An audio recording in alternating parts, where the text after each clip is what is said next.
வணக்கம். இன்றைய 24 மணித்தியாலங்களின் முக்கிய செய்திகளை தொகுக்கின்றது ஒற்றன். Headline first. தமக்கு அச்சுறுத்தலானோரை பழிவாங்கும் அனுர அரசு. மகிந்த குற்றச்சாட்டு. மாகாண சபை தேர்தலை தீவிரப்படுத்துமாறு கோரிக்கை.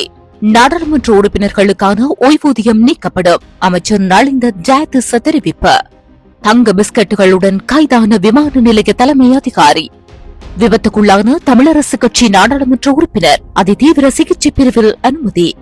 4 மணி நேரத்திற்குள் கடவுச்சீட்டு வழங்க திட்டம்.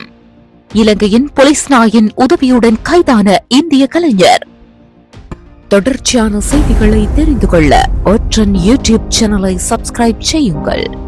தமக்கு அச்சுறுத்தலாக செயற்படும் தரப்பினரை தேசிய மக்கள் சக்தி அரசாங்கம் பழிவாங்கி வருவதாக முன்னாள் ஜனாதிபதி மஹிந்த ராஜபக்ஷ குற்றம் சுமத்தியுள்ளார். தங்காலையில் உள்ள தமது கால்டு நிலத்திற்கு சென்ற பின்னர் ஊடகம் ஒன்றிற்கு வழங்கிய விசேட நேர்காணலின் போதே அவர் இதனை குறிப்பிட்டுள்ளார். மேலும் புதிய அரசாங்கம் நாட்டை எவ்வாறு ஆட்சி செய்கின்றார்கள் என்பது தொடர்பாக மக்களும் எதிர்க்கட்சிகளும் விழிப்புடன் இருக்க வேண்டும் எனவும் அவர் வலியுறுத்தியுள்ளார். அத்துடன் இந்த அரசாங்கம் பிள்ளையான பாதையில் பயணிக்கும் போது அதனை சுட்டிக்காட்ட வேண்டிய பொறுப்பு தனக்கு இருப்பதாகவும் மஹிந்த ராஜபக்ஷ குறிப்பிட்டுள்ளார்.